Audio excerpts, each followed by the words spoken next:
Well, hello and welcome once again to the DCL Podcast, where we're inviting you to sit back, relax, and we'll be on our way shortly.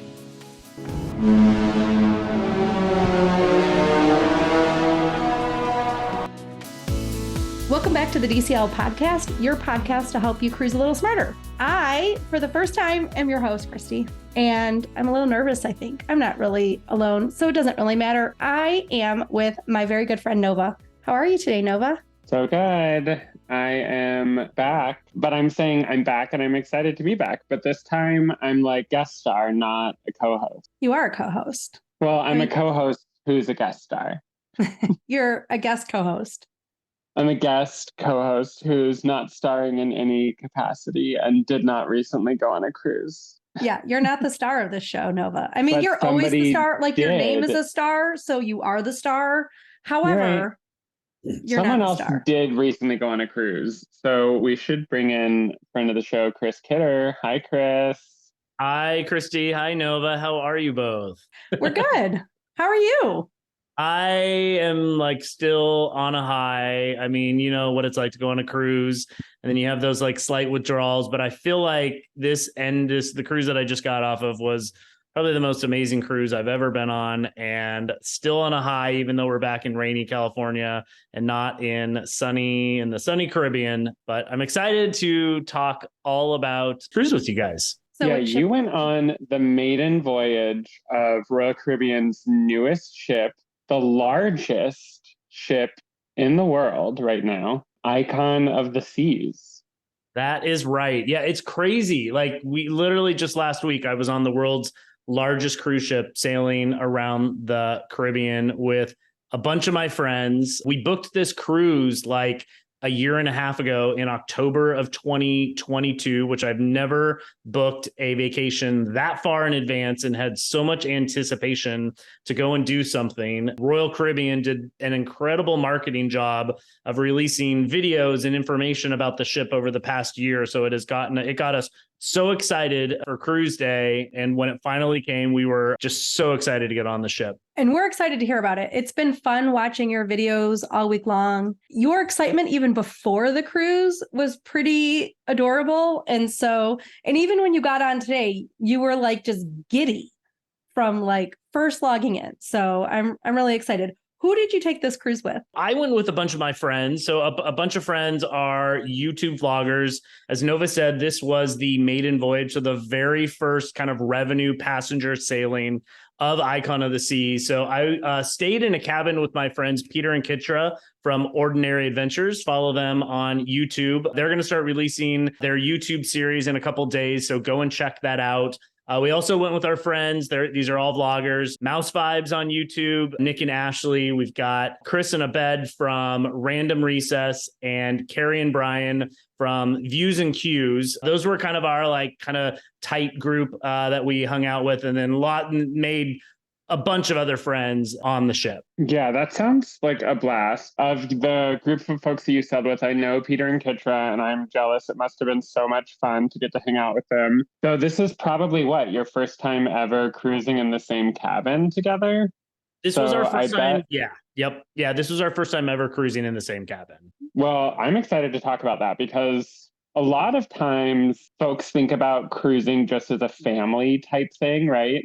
And I know a ton of people who cruise with friends. In fact, we've done it and we've shared rooms with friends before. In fact, we're going in March on a Carnival cruise. I can't even believe it. I know. We're going on Panorama of the Sea, or no, just the Carnival Panorama to Mexico. And we're sharing a cabin. We got 2 cabins this time, but our kiddo's going to share. And so I keep thinking cruising with all sorts of combinations of people, it's just what you do, right? Because you're trying to maximize money. You're trying to make sure that it's affordable. And honestly, even if it's cramped, you have the whole ship, so you can sort of go wherever you want. So I bet you had a blast doing that. We'll talk more about in the room in a little bit. But I would say, what made you choose this cruise? But I know why you chose it. It's the maiden voyage of a brand new ship. Honestly, well, we'll see what I think about Carnival after I do it. But I think I would do the maiden voyage of any ship. just to get to experience that. So I know why you picked it. For those who aren't very familiar with Royal Caribbean or this new ship, can you talk a little bit about the Icon of the Seas, just what was rolled out ahead of the maiden voyage to get people excited about it? Yeah, so it is the world's largest, or it became the world's largest cruise ship when we set sail on January 27th, a couple Saturdays ago. It is a little, stats. It's about 250,000 gross tons, which is maybe 10 or 12,000 more than the previous record holder, which is a Royal Caribbean ship, Wonder of the Seas. It is just under 1,200 feet in length. It's about 5,600 passengers at double capacity and about 7,600 at sort of full capacity if you filled every available bed on the ship. There are 20 decks. There's 2,800 staterooms. There's 8 different neighborhoods throughout the ship. There's over 20 dining options, almost 20 different bars on the ship. It took a couple years to actually build over in Finland, which was super fun. Royal Caribbean they did a video series over the past kind of year and a half of the making of Icon and went behind the scenes. And so everyone going on the ship, not only on the maiden voyage, but all the sailings going forward, got a chance to see kind of behind the scenes of how you actually build a cruise ship, and got to see all of the different kind of components and spaces start to come to life, from maybe concept art to the actual, building and construction of it, then to what it's actually going to look like in real time. Super fun to get to follow along over the past year. And it really gets you hyped and excited to go on this ship. It was funny. We were talking as the cruise was ending, and one of the best things, if you can do it, there is a vibe and a sort of just buzz in the air about going on a maiden voyage of a brand new ship. That is so much fun. Everyone there is just so excited to get on that ship and explore. It kind of felt like adult summer camp. You go to summer camp with kids, you hang out, you do all these activities, you have so much fun for a week, and then you're all sad because you have to go home, but you're going to stay in touch. It literally felt like adult summer camp when we were leaving the ship on Saturday. We were all so sad to leave each other, but we know that we've got memories for a lifetime, on this particular sailing. So super, super awesome to get to do that. I'm curious because, again, you can hear your excitement. Your lead up was so big going on the ship. What were your first impressions once you got on board? I don't even know if a wow factor. I think it almost is. We were saying you had seen the building of this ship. You had been taken along on this journey for the last year and a half as they sort of showed you different designs and different spaces and revealed new things. And you got to see the construction. Then you saw it in real life. And then it was doing its sea trials. And then it made its way over to the US. It was, we kind of stood on the Royal Promenade. That's sort of where you enter the ship on deck 5 on embarkation day. And it was just like kind of a pinch me moment of like, this is actually real. Like this is a real thing that we've seen over the past year actually come to life. It's sort of like when you design a new theme park attraction and, Disney or Universal shows some behind the scenes footage and you see some construction and, images of it. Maybe you see a D23 announcement or something, and then you get to ride it for the first time. And there's just this excitement of being like, this is so cool. Like I'm actually in this physical space that I've seen, for so long. And this is what it actually, feels like and looks like and smells like. It was really, really cool to step on board that ship, get handed a glass of champagne and just start the party right away. It was a very, very unique experience that I think was it's definitely different than stepping on a ship that's been sailing for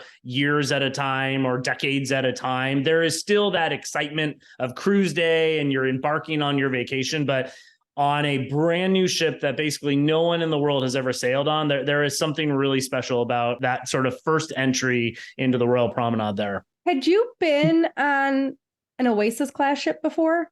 No. So I've only been on one other Royal Caribbean ship, which is the Navigator of the Seas, which is about the same size as the Disney Dream and Fantasy. This is almost double the size of that, from 140,000 gross tons to 250,000 gross tons. So no, never had been on a cruise anywhere near this size. The Oasis class ships would have a similar layout and flow. Obviously, though, still this ship can eat that ship even still. But it at least the design and the back of the ship sort of looks the same. So, okay. So you walk in, You see the promenade, which people refer to as like the shopping mall area, but it's beautiful. And then did you guys go to your room right away? Or we're not going to do like a minute by minute trip report, but just for this first moment, did you guys go to your cabin right away or? Obviously, one unique thing about being on the maiden voyage was the ship had come in on Friday and sat overnight. So when we got on the ship, we were able to get on the ship. Literally, I mean, Royal Caribbean has their embarkation down to a T in Miami. We walked right into the terminal, literally from curb to ship. I don't think it was more than 5 minutes from dropping off our bags, scanning the passports, and you're on the ship in 5 minutes. What was great was all the rooms were ready. Everything was open. So we went straight, after sort of exploring the Royal Promenade a bit, getting to see the Pearl, this like gigantic icon in the middle of the Royal Promenade. We actually went up to our rooms to drop off our backpacks, kind of get settled there, and then start exploring the ship and grabbing lunch. Like, just a bit of a geek for anything new. The thing that I was sort of there's two things on Icon that I was intrigued by or loved the concept of. One of them is bringing the Aqua Theater indoors, which we'll talk about. But the other one is the Pearl. And the reason why I'm obsessed with the Pearl is because I like the idea of treating these ships like moving, floating art galleries with like statement pieces and with like visual appeal. And the concept art for the Pearl was basically just like this giant circular art installation, basically, that is made up of a bunch of thousands of panels that move independent of each other and can like ripple and do light shows and stuff, right? In person, was it amazing?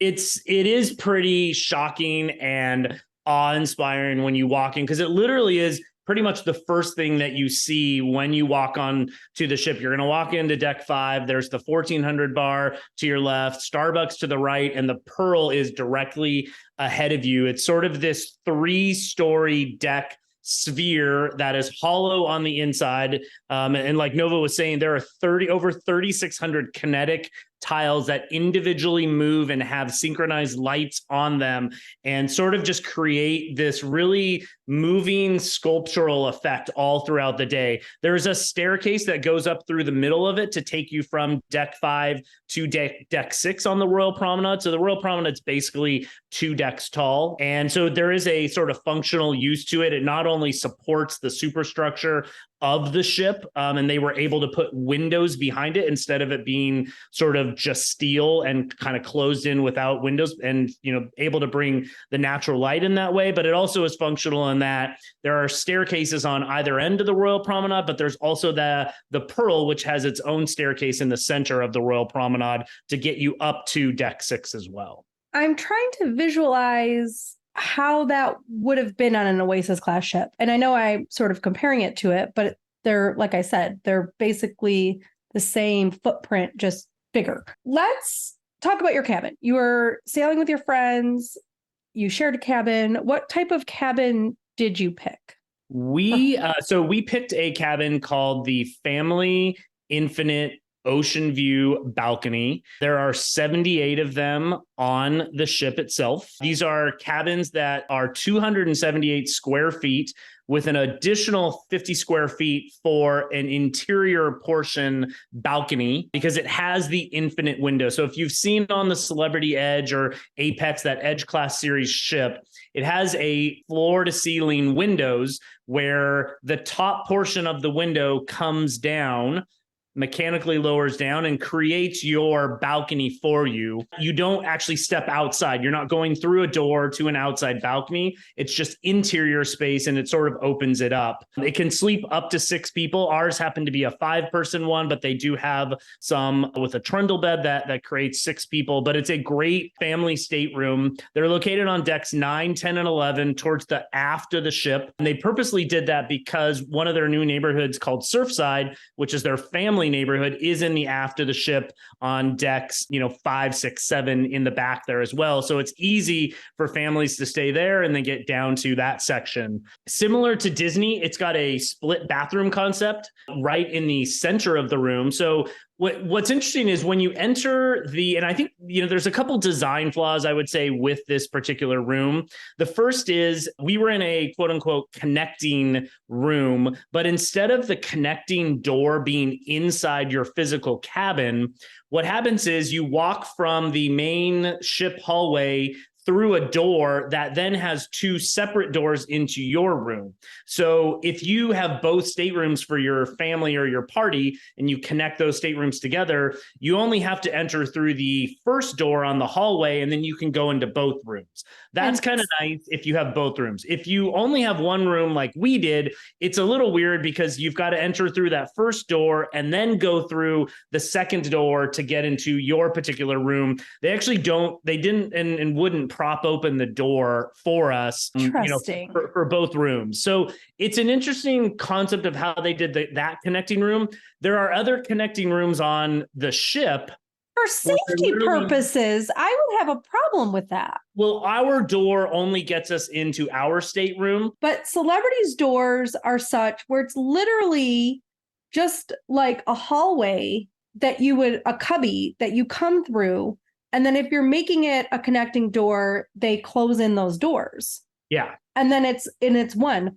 Dream and the Fantasy have a concept like that in that concierge cabin 12,000 that's in the very front of the ship.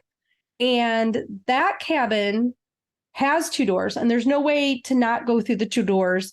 But one door, there could be a hallway that connects to another one, and that's how those two doors connect. So I am familiar with that concept. The crazy attorney freak in me says, absolutely not would I be comfortable with a door that is going to be behind a security screen, basically, that opens up and can go into my cabin or go into another cabin that is no longer being under surveillance of security when I'm not traveling with those people next to me. And I assume you were not traveling with the people next to you? Yeah, we were not. Yeah, there was a family, a husband and wife with 3 boys that were staying next to us. It was strange. They have other connecting cabins, obviously, on this ship. And I think they have the same. What they did was those rooms, and they were normal balcony rooms, they had side-by-side doors to get into the stateroom. And then they had double doors that essentially acted as the barrier at the hallway. And if you weren't sharing those rooms, they left those doors open. Just like then, just like a normal, you would just go in. It was strange that they didn't prop open our door. I don't know why. That was just sort of the way they designed these rooms, but it's not a huge thing. For us, it was just you have to tap twice to get into your room. So how did the room work out for the 3 of you? Yeah, so the room is really, really greatly designed. It's a great design for families. When you walk in the room, directly to, this specific room, directly to the left was the bunk bed area. So these are sort of stacked bunk beds. I'm an adult. I am about 5 feet, a little bit over 5'8". The bunk beds definitely fit adults. It's not going to fit an adult pretty much anywhere over 5'10", especially on the top bunk. On the lower bunk, you can actually just change the direction that you're sleeping. And if you don't mind your feet maybe hanging off a little bit at the end of the bed, it's totally fine. I actually did that and found it way more comfortable. But that little space back there, mostly is probably going to be used by kids. There's a dedicated TV at each one of the beds. There's USB plugs, there's lights. There's 2 big drawers that you can put all your stuff in. And then the staircase that actually goes up to the upper bunk actually has a bunch of deep storage shelves as well that they can, I shoved stuff in there. So it was easy to sort of grab stuff as I was coming in and out of the room. The other great feature about it has a full, floor to ceiling curtain that you can completely pull all the way across all the way across that area. And so it pretty much, at night it is pitch black back there. And if the kids want to be on the TV till 3 a.m. playing video games or watching movies and the parents want to be sleeping, there's a lot of good separation. So this really worked well for my friends Peter and Kitcher, who stayed in the main area of the room and slept in the Royal King bed. I sort of had my own separate area, so you go into the room, to the left is the bunk bed area. Directly to the right, as you hang a right, they've got a really cool chalkboard, which is super fun to write messages on and draw stuff on. And they have the split bathroom right there. So very similar to Disney. They've got a sink and a toilet. And then in the second room, they have a sink and a shower. I think the main design flaw about this particular room, with it being a split bathroom and not just a single bathroom, which most other, non-family rooms have, is the space in the bathroom where the shower is between the sink and the wall literally was probably 25 to 30 inches. There was no room to actually basically dry off or change your clothes or whatnot. You either had to be in the shower, or most of the time we typically got out of the shower room and either went into the room with the toilet, or I went into the bunk bed area and then would dry off and change back there. So way tighter than Disney's kind of room that has the sink and the bathtub. There really was not a lot of room to maneuver in there. Was the bedding comfortable? This wasn't a Westin Heavenly bed, but I will tell you, compared to the Navigator of the Seas, it was a very comfortable bed. I would almost put it on par with like a Disney bed that I've, slept in. And I was sleeping on a twin mattress. I have no idea what it was like in the Royal King, but those twin mattresses were so comfortable. The comforter and, sheets, like the pillows, like I fell asleep so easily and slept so well on that cruise ship. Granted, we were probably the first or second person to ever sleep in that room and on that bed. So that certainly helps. You haven't had a lot of wear and tear on it. Whatever they did, fantastic bedding there. I think that the other cruise lines could take a thing or two from that page because if you are going to have people sailing with you who aren't staying on the main bed, a Pullman bed that falls out of the ceiling with a 2-inch mattress that is basically just rock hard and really uncomfortable. It's that's not going to be comfy for grandma. Or even the couch beds, they're just not the same. Yeah. Yeah. I slept on a couch bed in a brand new ship before the maiden voyage, right? This was the Wish 1 or 2 sailings before the maiden voyage. And I was on a couch bed, and if I'm going to be honest, it wasn't good sleep. And I think that is something they could learn from Royal is might as well invest in making these twin size beds comfy, at least, so that people rave and get excited about them the way they do. Another thing that listeners might be like, oh, this is interesting. Parent company for Celebrity Cruises is Royal Caribbean. So that infinite veranda patent that I'm sure Celebrity has is actually Royal's patent, and Royal just decided to put it on this class of ships. So if you are curious what this is like and you want to see it even before all the vloggers get their vlogs out, just go look up any of the Edge class ships and you'll see the infinite veranda there, which we did sail an infinite veranda on our European cruise. And I know not everybody likes them, but I personally think that I like having the extra space inside the cabin. So to me, the infinite veranda is a win, but I know not everybody, some people like the dedicated outdoor space that a traditional balcony or veranda might offer you. I have a highlight in my Instagram. If you go to Celebrity, you can click through. I show how the window works. And then sometimes when it doesn't work, because I think one time it was turned off. So because the captain can turn off the ability to lower that window, usually when they're cleaning or if there's weather or for whatever other reason that they deem desirable to do that. Before we leave the cabin, because I don't want to, there's so much to do on the ship and you guys did it all. I don't want to spend too much time here. You were in the Surfside neighborhood, which has all the outdoor kid activities. Did you ever have that window open? How did you feel that was? Our room actually faced the ocean. So as we were sailing, we weren't facing the interior of the ship. We actually faced, the ocean as we were sailing. So it's interesting. I think just like any normal balcony, if you're sitting in port on a hot Caribbean day and you go out onto your balcony, it's going to be hot and muggy. The ship's not moving. It may not feel super comfortable. So if you have the window down while you're sitting in Port in St. Thomas or St. Kitts, it was a little steamy and it would kind of fog up the windows once you put it back up. when we were at sea and, we had 3 sea days on this particular cruise, we had that window open a couple of times, and having that air, that breeze come into that room, boy, I mean, floor to ceiling windows, we just sit there and just stare at the ocean. It was such a unique feature. I almost I could imagine being in Alaska on a cruise ship like this, floor to ceiling windows, you're laying in bed, you're looking at the mountains and the icebergs just floating by. I was a little worried I wouldn't like it that much. I totally would get this room type again, or any type of room that has the infinite balcony. I think it's a really, really smart kind of design decision that they made for these balconies. Yeah, I agree. I think it's my new favorite type of veranda. I know that people love the sliding door, go outside and sit there sort of vibe, but I don't know. I like I'm also I like the unobstructed view when it's up, right? Where it just feels like, oh, wow, I have floor to ceiling windows now.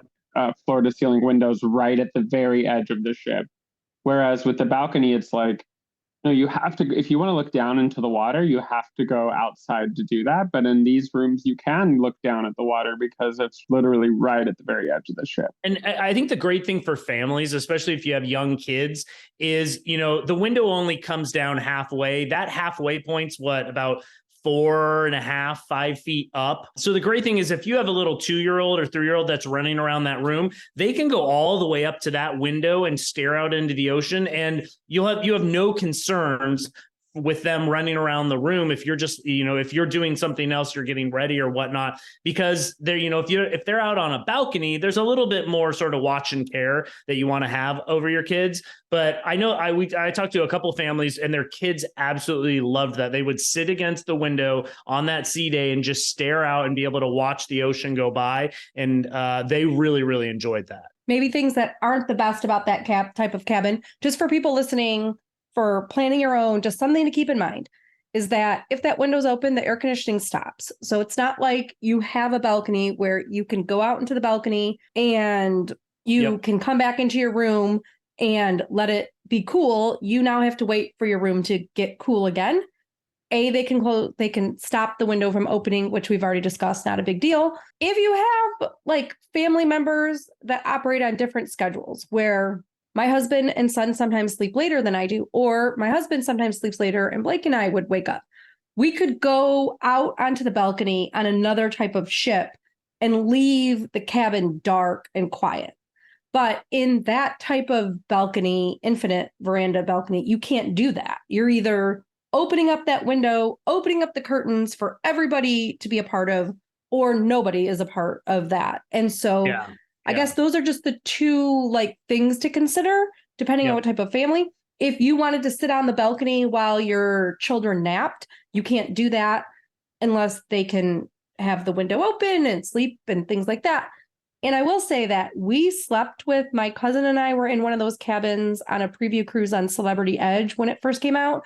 And we slept 1 or 2 nights with that window open all night long. And that was dreamy. It was perfect weather. We didn't care if the light was coming.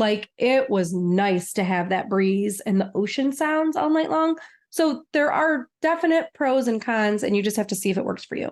Yep. And then the only other comment about that area of the ship is some people are reporting when they're facing the neighborhood or the playground-y area that it's a little bit loud. And so depending on what your family's preference or your party's preferences would determine whether you wanted to face that neighborhood or ocean, which is great that you had that option to face the ocean. Okay. Yeah. Now, this is so long, and we haven't even talked about the 800,000 places you could dine or all the amazing entertainment that you did. So let's jump in. Just let's talk about your favorites, because this ship is amazing. There's so much to offer. Let's stick with the shows. You said you experienced 4 of the 6 shows plus a parade. Yeah. So obviously being on the maiden voyage of Icon of the Seas and on the maiden voyage of any ship, you may not get to experience every entertainment offering because they're still fine tuning and tweaking things. But we did get to see a bunch of the shows. So there are kind of, I would say, 4 main performance areas on the ship. There's the Aquadome. They have the Royal Theater, Absolute Zero, and then the Royal Promenade. So a lot of people have heard about the Aquadome. This is the kind of replacement for that Aqua Theater that's on the back of most Oasis class ships. They've actually moved it to the front of the ship, all the way up at the very top on decks, kind of 14, 15, 16. It's kind of that glass dome that you see at the front of Icon of the Seas. And it has 2 different shows in there. We got to see one of them called Aqua Action. The other show, Pirates and Mermaids, wasn't ready yet. The water had actually, Nick Weir, who's the kind of head of entertainment for Royal Caribbean, was on our cruise. And he said that they had just filled the pool like 10 days before we saw the show. So they were just starting to get in there and program it and get experience with it. But we got to see about I would say it was probably a 80% complete show. So about a 35-minute water show that took place there. I mean, we're talking about Olympic type high divers going down into the pool. There were aerialists, 2 aerialists that were doing these amazing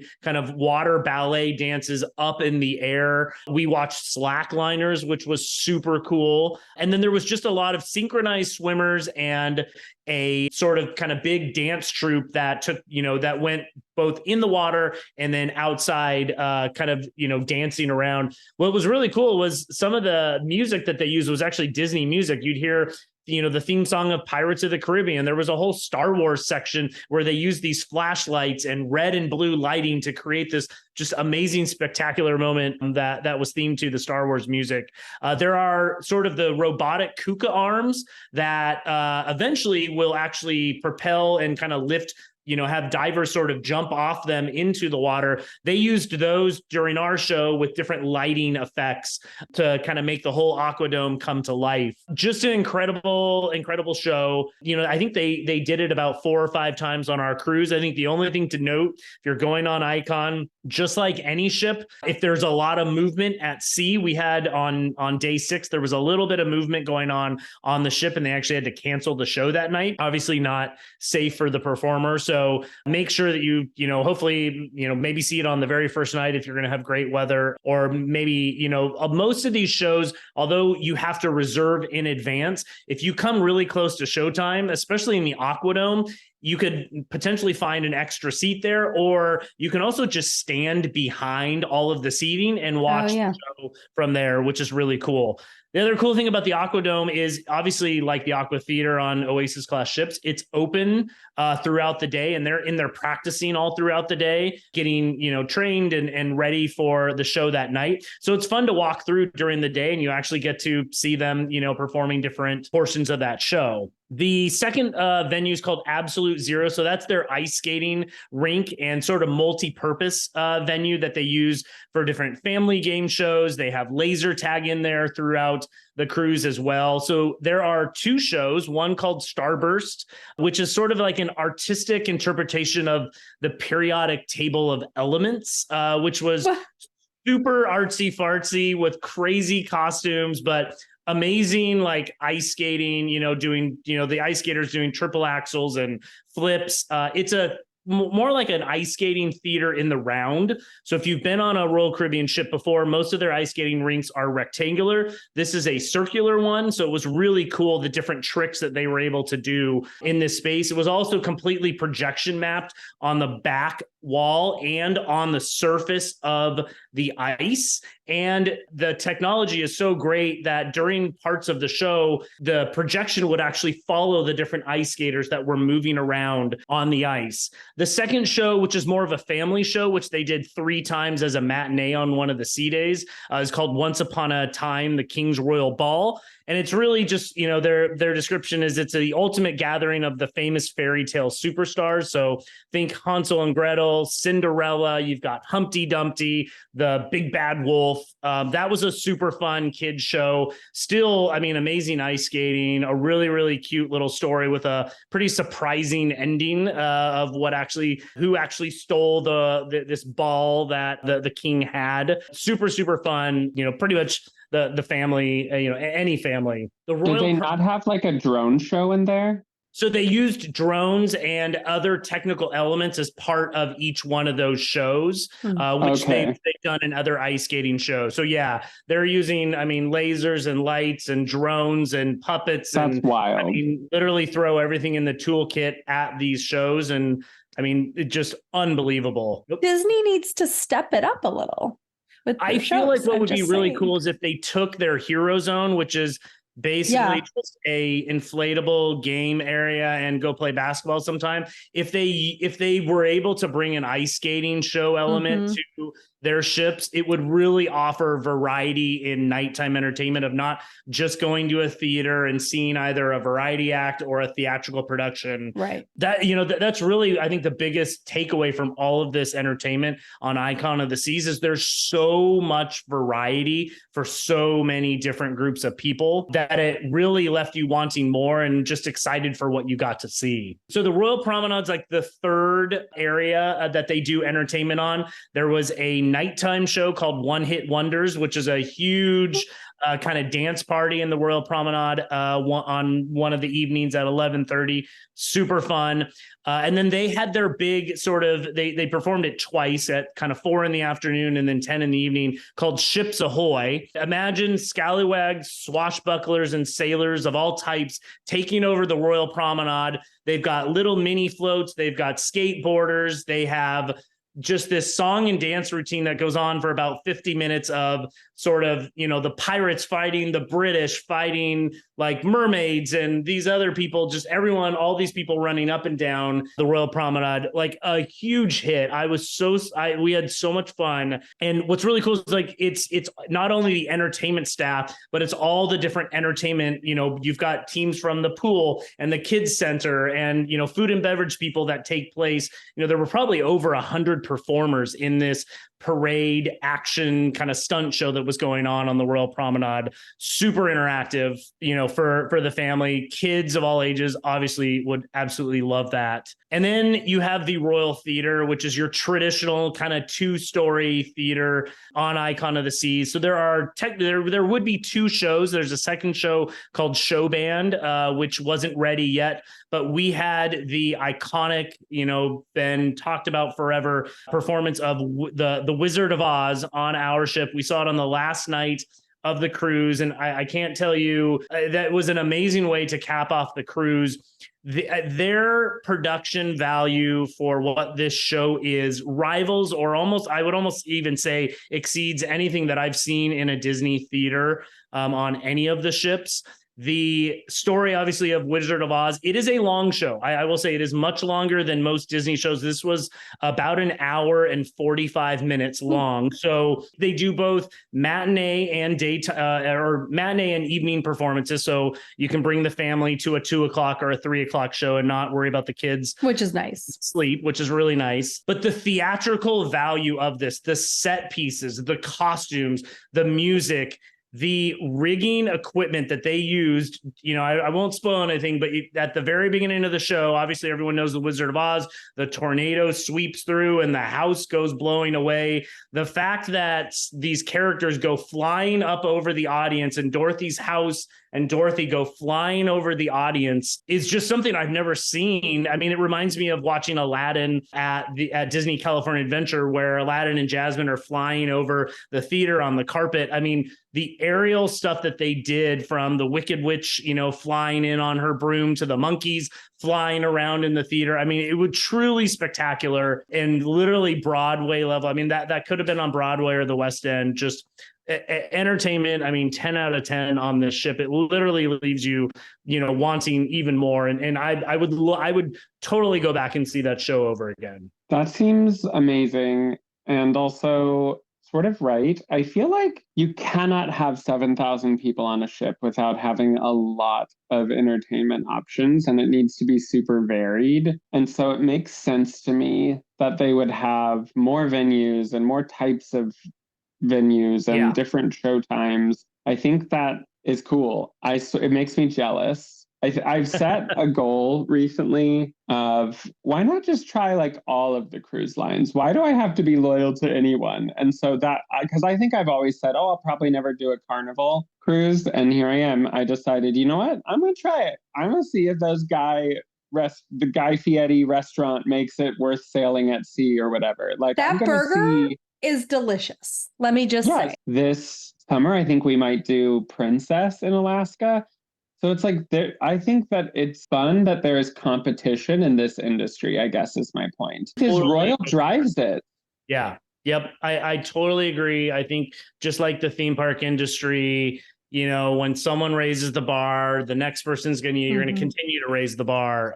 Also going into just a little bit more on entertainment. Those are the 4 main venues. Obviously throughout the ship, they have blues, kind of jazz club that plays music every night. They've got a karaoke bar, which is super fun. There's a first of its kind dueling piano bar on the ship, which is awesome to get to experience. You've got obviously the pool deck entertainment that happens, and then the different nightclubs throughout the ship also have musicians playing all throughout the day. So, I mean, it is so overprogrammed with great entertainment throughout the day that it really makes it, you know, you're literally every corner that you turn, there's something new going on there. Well, we'll stick a little bit with entertainment. So there were some like deck games, right? In addition to the Crown Edge. So let's talk about maybe the Crown Edge first, and then we'll go to like some of the things on deck. Yeah, so the great thing about Icon of the Seas up on their pool decks is that there are a ton of activities. So you have your traditional activities. They've got a basketball court where you've got basketball, soccer, volleyball, pickleball, all of the sports that you can play up there. They've got an incredible 9-hole mini golf course, which was super fun. We had a big competition. I might have won that, but that might have been because I also played high school golf, but just saying, super fun. We went rock climbing. They've got a 5-course climbing wall that you can go up, which was awesome. They've got the Flow Rider, which is so much fun. It's the surfing simulator that you can go boogie boarding or surfing on. And what's cool about all of those are they are included. So all there's no additional charge. People talk about nickel and diming, and you're not going to have that with that. There are some things which we'll talk about in a minute, or at least a thing that has an additional charge, but all that's included. You do need ice skating's included too. You need laser tags included.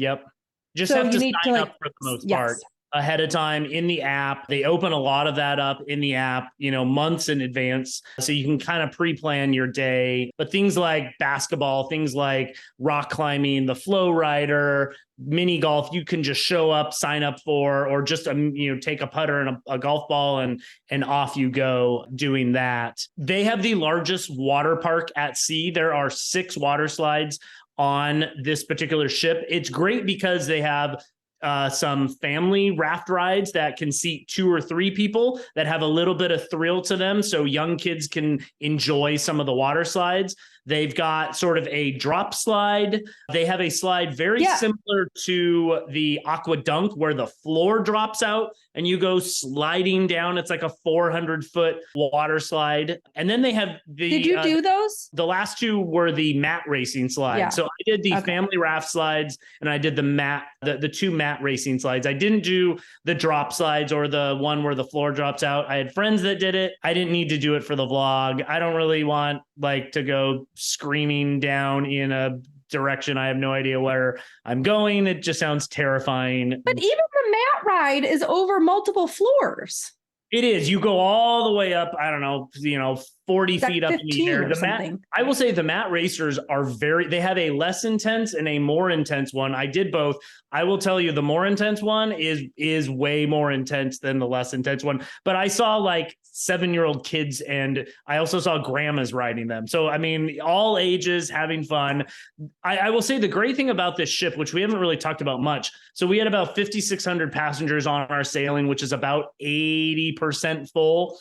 This ship never felt crowded. There were never long lines for anything. I mean, I think we waited at most 5 or 10 minutes for the water slides. It was just the way that they disperse and move people around this ship, incredible design flow of this ship. Those pool decks were never crowded. There was so much seating and so many different varieties of seating on the pool deck that we would show up in the afternoon and plenty of chairs to jump on.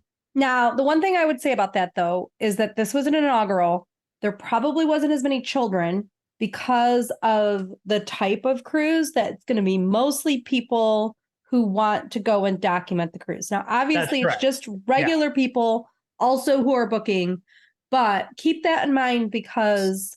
Yeah, there were only about 700 children, they said, on the ship. So there are about 4,900 adults. So yeah, it probably will skew a little bit more towards kids, but you have to also remember the younger kids, if you're basically kind of under 10 years old, you're probably spending your pool time maybe down in the Surfside neighborhood, which is on decks 5, 6, and 7. They have their own pool. They've got their own little splash away bay area with, you know, the little water slides and the buckets that dump water on you. And then up on the top decks on, you know, 15, 16, 17, 18, where the pool decks are, they've got the flow rider, they've got the water slides and all the other activities, probably for more older kids. And that's at least what I saw on this cruise. You saw a lot of the older kids up on the top decks and a lot of the younger kids down on the Surfside area. Does Royal have like a ship within a ship concept where it's like Norwegian has the Haven and Disney has Concierge? Does Royal do something similar to that where it's like suite guests only have access to a certain area? Yeah, okay. So this is, I would really say this is the first ship that comes close to a ship within a ship concept. The suite neighborhood, for the most part, most of the suites are at the front of the ship and the top of the ship in the suite neighborhood on, I think it's decks like 16, 17, and 18. That's where the suite sun deck is, where they have their eatery up there, the outdoor kind of buffet area, the bar. There's a hot tub, there's a pool, and all the deck space. They also have Coastal Kitchen, which is their private restaurant that they can eat in, and that's where the suite lounge is as well. There's a few suites that are at the back of the ship that get access to that. And then also if you're in one of the Surfside suites, which is actually, it's a family suite that can sleep basically 2 adults and 2 smaller children, they actually get suite benefits as well. So although they're at the back of the ship in the Surfside neighborhood, they can also access those suite amenities. I would say the last activity really up on the top of the ship that we haven't talked about, and this is a buy-up experience that you can book before the cruise, is called the Crown's Edge. Probably seen video if you've seen Icon of the Seas. They have the giant kind of Royal Caribbean anchor, that blue anchor icon that's, I don't know, 3 stories tall on the side of the ship. And they have a pay up experience. So on the app, it was actually $90 when we booked it. When we got on the ship, the price dropped by $40. So I was actually able to get a refund back to lower the cost of it, which is great. And I think that's, you know, anytime you go on a cruise, you should check the things that you've paid for in advance in case the price goes down. On the ship, they can credit it back to your account just in case things have changed. So the Crown's Edge is essentially a ropes course meets a zip line off the side of the ship where you go flying off over the ocean and then back onto the ship. So you get harnessed into kind of like a rock climbing harness, more of like a seated harness. And you walk across kind of a plank bridge with some gaps in it. So you've kind of hop across. And then you start to make your way around the outside of the giant Royal Caribbean Crown and Anchor, or the giant anchor itself. And as you make your way around, the footsteps get smaller and smaller and trickier.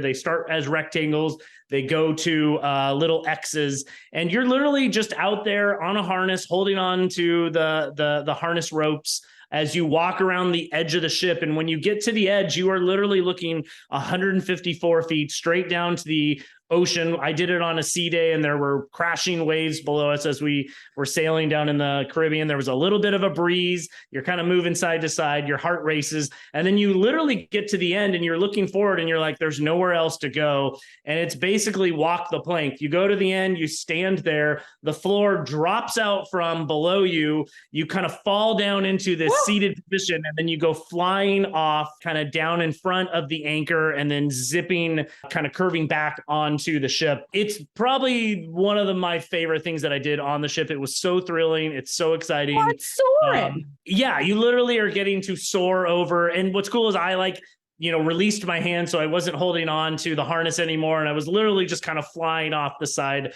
of the ship. And not only the kind of cool surprise, which I'll spoil for you, is you don't just get to do it once, they let you do it twice. So once you've conquered your fear, they ask you, do you want to go again? Because it is a pretty short experience. It's about a minute and a half from when you start walking to zip lining. So they do let you do it a second time, which is super fun. I'm slightly terrified of heights and get a little vertigo sensation if I look down 200 feet over an ocean, but I did it. I survived. Super fun. I'd probably do it again. I would do it for $49. I don't know if I would do it for $89, which was the original cost, but it really shows you they designed this thing with, I mean, literally with the entire family in mind for all the activities to do throughout the day. What are the limits for that experience? Like, do they have weight limits, height limits? Do you remember? I do, yeah. So I think there was a weight limit. I think it was around 300 pounds or so. So you just couldn't be, I think that was the weight limit there. Some of the water slides also have weight limits as well. So when you add, a couple people together in the raft slides, you can't be more than a certain weight limit either. But for the most part, most people were able to do this experience. That sounds amazing and so thrilling. I agree with you. When you said $90, I was like, excuse me, because that is an ambitious number to want to charge. However, I also kind of get it, right? Because let's say they made this free or included. There's no way that even the majority of the people on the ship get to do it. It's a one at a time thing. So it's like, if you just said oh yeah, everyone gets to do this for free, it would be a line, to the back of the ship. So I like the idea that it is something you have to book ahead of time. Did you have to wait around, or you did just sort of showed up, put it on? It was pretty quick. Yeah. You show up, they suit you up, you watch a safety video, you sign your life away. You're in a group of about 8 people, and it runs about every half an hour. So there's a group up there while you're getting ready. So they're pretty efficient in their operation of getting people through. Off you go, and within 15 or 20 minutes, you've suited up, done the experience, and you're off to your next thing. All right. You also experienced the casino while on board. Does this casino have smoking like the other ships? Yeah, so it's the world's largest casino at sea. So they have a smoking and a non-smoking section. But I would say basically what that means is they took half the casino and made it non-smoking, half of it smoking. They have floor vents all throughout the casino that are shooting air up basically into the casino to disperse all of the smoke smell. But if you're in the smoking side, or even if you're in the non-smoking side, you're still likely to smell a little bit of it. But we were in there pretty much every night, and it wasn't very distracting to us. And they had tons of table games, a big bar, tons of slot machines. And we had a blast. Definitely go check out Ordinary Adventures video. One of those videos will have probably a pretty exciting slot machine win on there. But is it your Who was the winner? Win? I won, but I was not the big winner. But Peter might have won some. Peter was in the comma club. Let's just say there was a comma in how much money he won there. So very, very exciting. Do you think this is a maiden voyage, setting? They put the settings up high on those machines, or do you think it seemed like it? We saw someone win a $13,000 grand jackpot. I saw someone win a $6,000. I feel like they were announcing over the over the intercom, every 20 or 30 minutes, this person won 5,000, this person won 4,000, 2,000.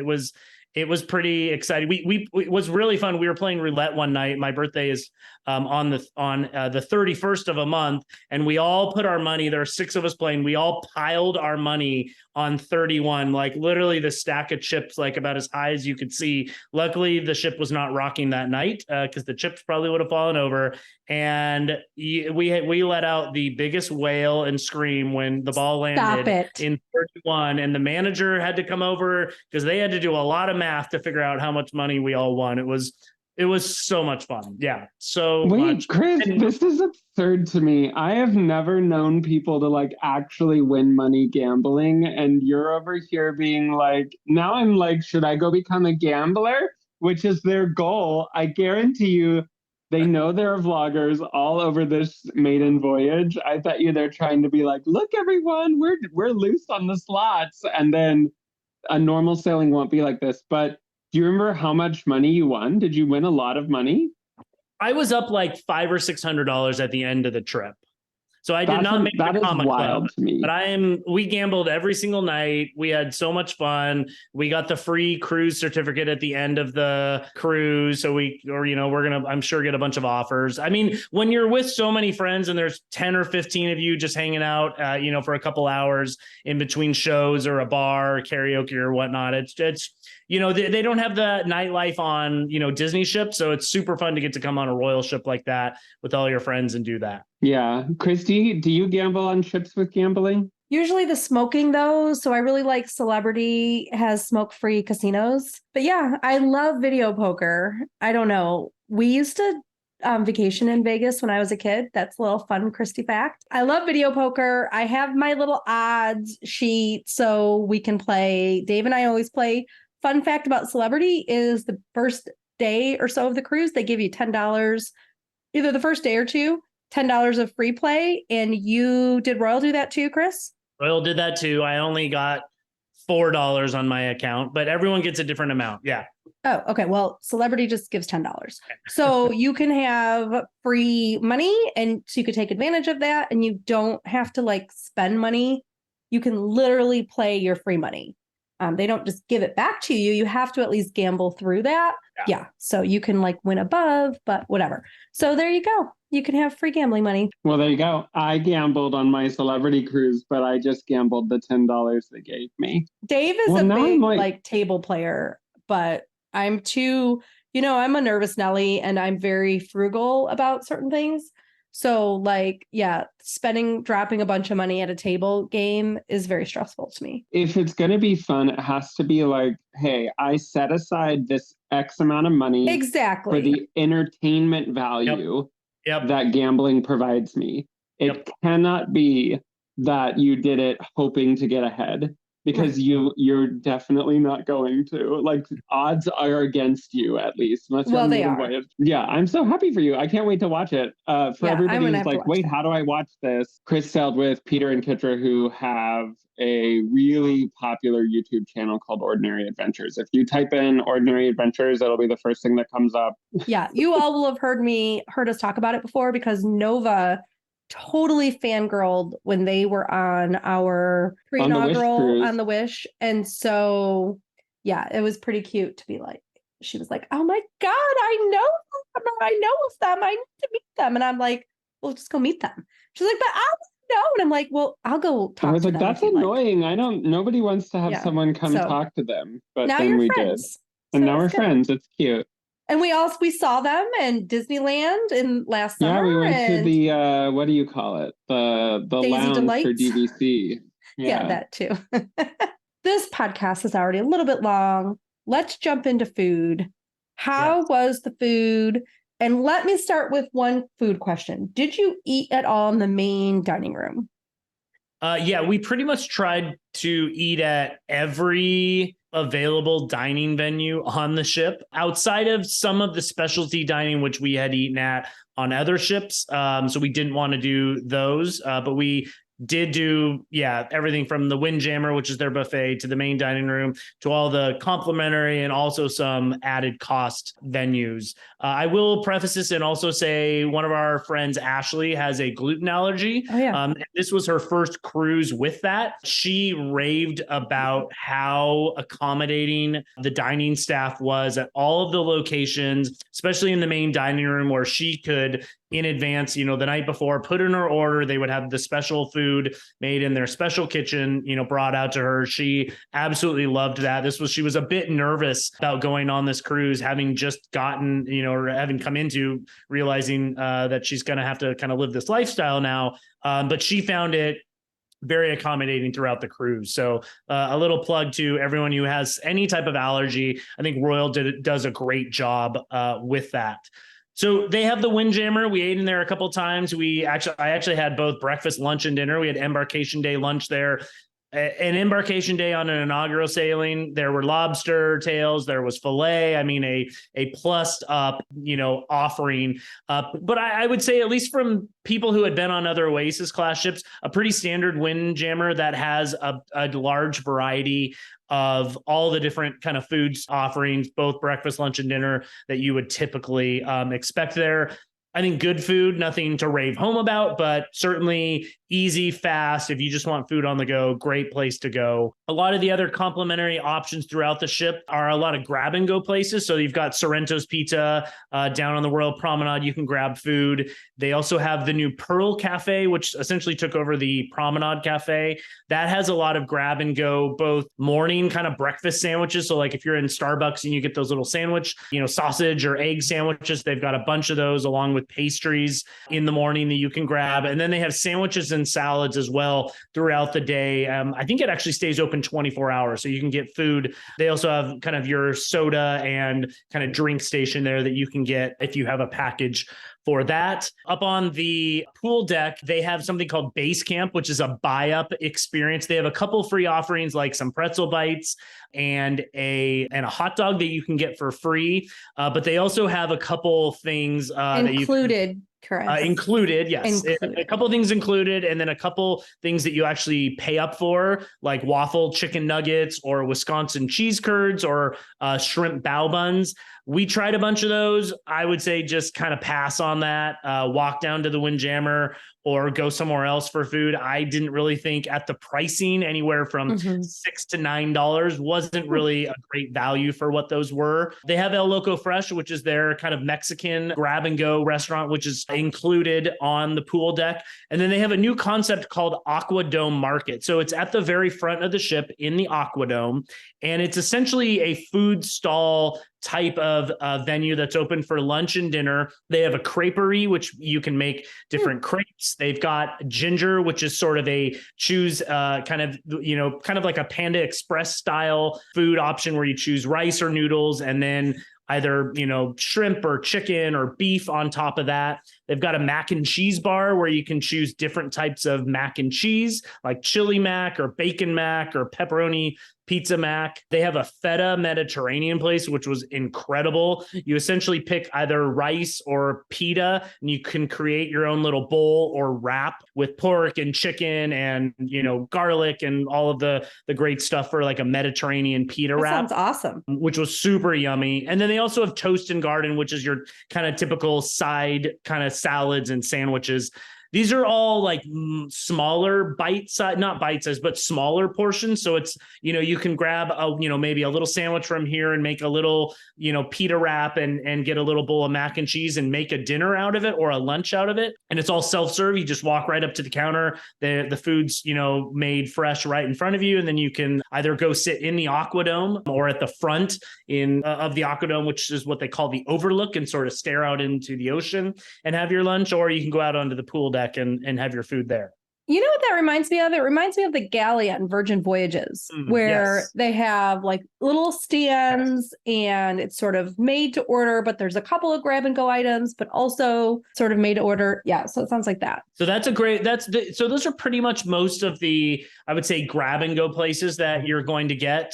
Oh, there's a park cafe, I think, again, on the ship, and right? then Park Cafe. Yeah, in Central Park. Basically, they offer similar things to the Pearl Cafe, and then they have a make-your-own salad station along with is it Knucklewurst sandwich, I think, which is their famous Royal Caribbean roast beef sandwich. But they offer breakfast, lunch, and dinner as well. And obviously you're sitting in Central Park, which is a really cool venue to sit in. One of the buy-up experiences in Central Park, so they have Azumi, the restaurant there, which is both the sit-down restaurant, and they have the hibachi restaurant where you can watch the food get prepared in front of you. They also have what they call Azumi in the park. So they have a little walk-up window where you can get sushi rolls and you can get these cool bubble waffle ice cream cones, and then just take it and you can sit in Central Park and have a nice little, we had dinner one night there. Lunch. We had lunch one day there. I would say the sushi was fresh. It tasted delicious. The waffle ice cream was great. I think the price value there at $10 for 8 very small pieces of sushi and a little bit of edamame is a bit overpriced. Very easy, very convenient, good food grab, while you're on the ship. We ate in one of the specialty restaurants called Giovanni's, which is their kind of Italian restaurant. They have Jamie's Italian on some ships. They have Giovanni's on other ships. That was probably the worst meal we had on the ship. We all kind of regretted eating. We were like, gosh, this was really bad. Like, it was just the flow, the food wasn't great. I had chicken parm. Kitcher had some pasta. Peter had the lasagna. We all were just very underwhelmed by that dining experience. And we also talked with a lot of other people on the ship, and a lot of people mentioned they did not like their Giovanni's menu or their experience there. So maybe buyer beware if you end up going on the ship and having Giovanni's. We did eat in the main dining room, all of us, 10 of us, one night. We got a big giant table, and we actually ate on Italian night, the night after we had the night after we had Giovanni's. And it definitely redeemed itself. I thought the main dining room food was actually better than the Giovanni's Italian night food that we had. I had chicken parm, the same exact thing that I had the night before, and it was way better with some tiramisu and these incredible little bites for an appetizer. Great service, great food. It came out hot. It was quick. The dining room when we were in there that particular night, I would say it was only maybe 60 or 70% full. I think there's just so many dining venues and options on this ship that none of these spaces are going to feel overcrowded. Giovanni's, when we booked it, we actually booked it on the ship about 15 minutes before we got there. We decided at 7:00, let's go find somewhere to eat, maybe a specialty restaurant. We looked on the app. There was availability 15 minutes later, and we showed up and had dinner. So maybe that was the sign. But I think the best dining experience you can have on Icon of the Seas that you've probably heard about, it's called Empire Supper Club. This is a $200 per person plus tax and tip. So it came out to $236. And then you added actually gratuity on top of that, or we added an additional gratuity. This is an 8+ course dining experience. It is a 3-hour long experience. You get there about right before 6:30. It ends about 9:30.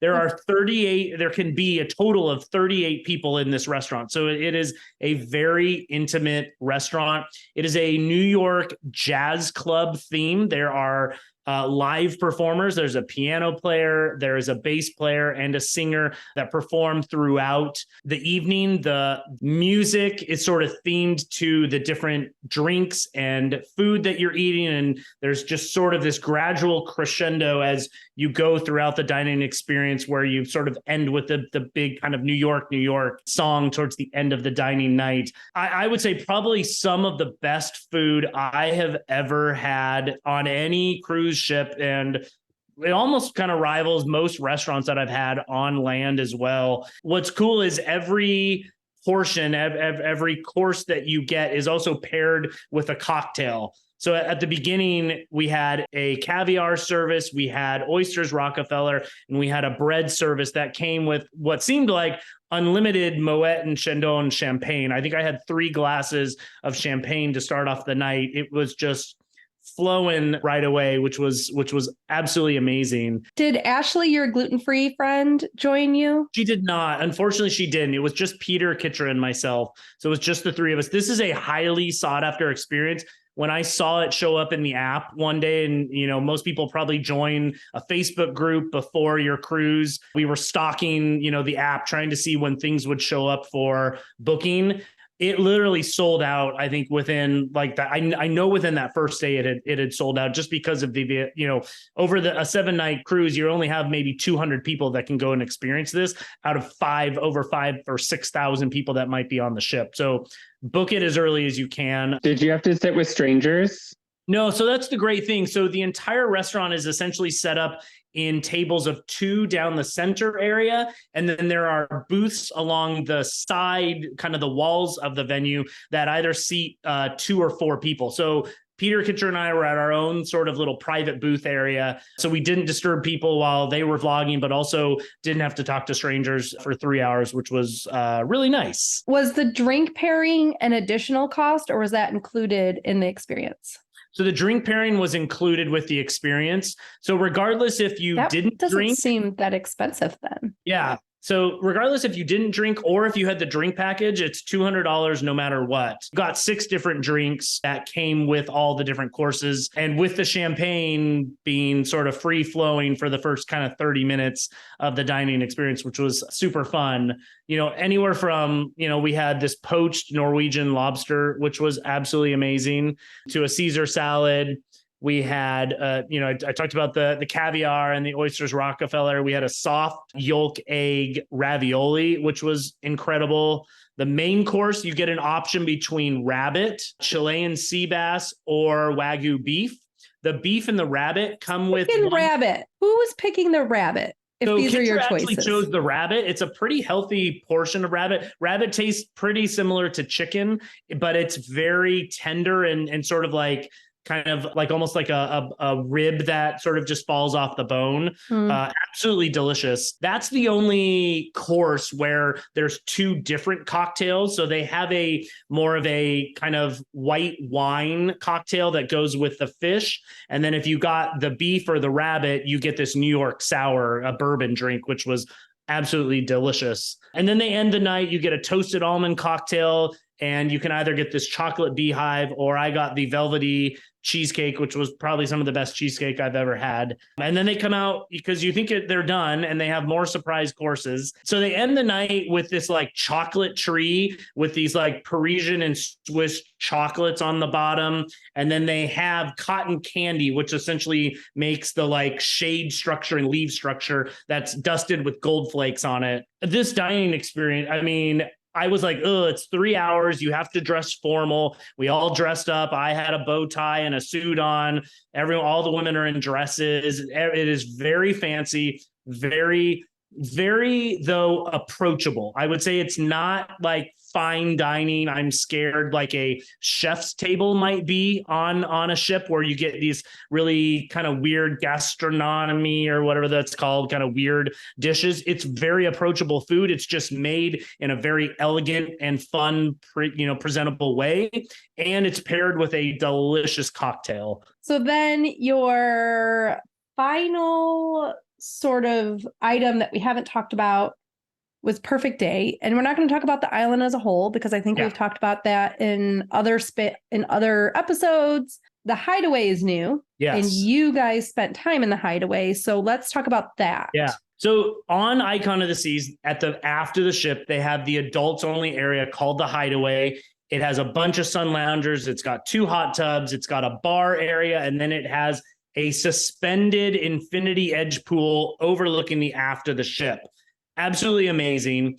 So on Coco Cay, on Royal Caribbean's private island, they created a new beach area called the Hideaway. It's an adult-only area. It's 18 and over. It's a pay-up experience. So you pay anywhere from $39 to $89, depending on, what ship you're on and how many ships are important and what day you're there. But it's an exclusive area of the island that they created. It has a sort of natural lagoon kind of swimming area, which is protected. So there aren't waves or anything too crazy. So a really nice lagoon to swim in. And then they have huge pool with a DJ and a swim up bar. They've got a couple little cabanas around that pool. It's a Vegas pool party vibe. Yeah, they had beach balls going all over. They had these like cannons of like smoke, different colored smokes going, purple and blue and pink smoke going at different times. So if you want a more quiet, intimate experience, you probably don't want to be at the pool all day. You probably want to come down towards the beach in all the beach chairs. It's much more relaxing down there.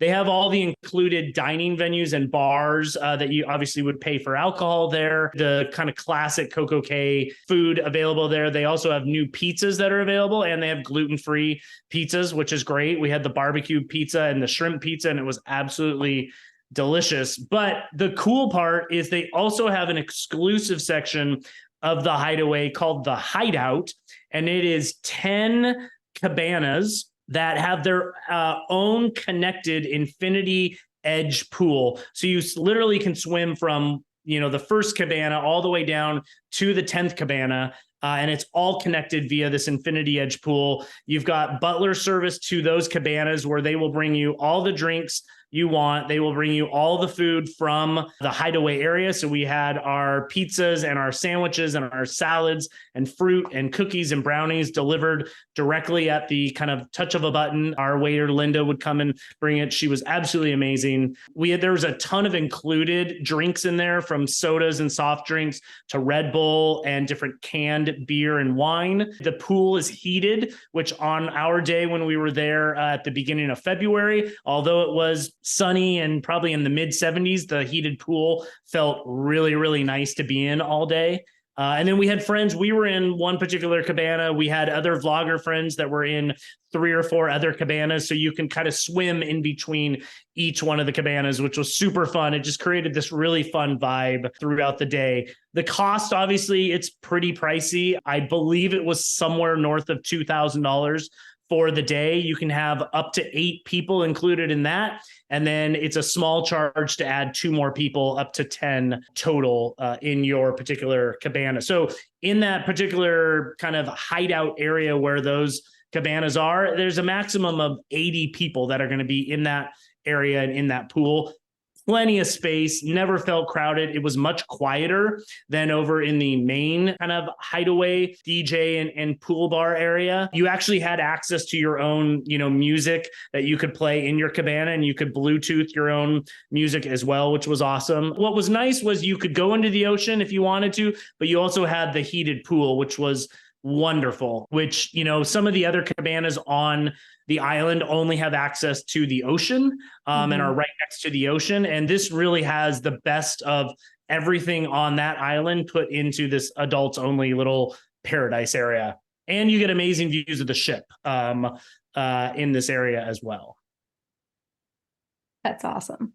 Wow. Chris, this sounds like, well, we already knew you had an incredible time.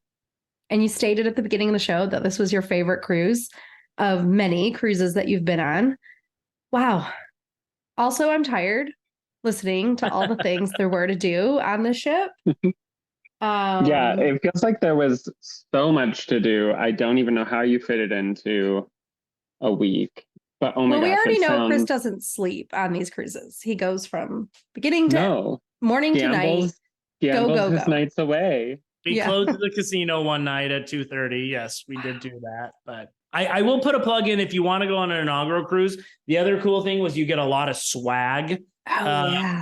Every day that you're coming back to your room, you're getting a new piece of merchandise. So we had a hat, we had a notebook, we had a waterproof kind of side bag that you could take to the beach. We had a water bottle. We had this really cool like Empire Supper Club like satchel bag that had a whole cocktail making kit inside of it. So you could make all of the cocktails from the Empire Supper Club, which had Icon of the Seas on it. And then obviously you get your cruise certificate that says you were on the inaugural sailing of the ship as well. So how does that work when there's multiple people? Did they give most things they gave you? The only thing that they didn't give you multiple of was the cocktail making kit. Everything else, everyone got a hat, everyone got a water bottle, everyone got, one of particular things.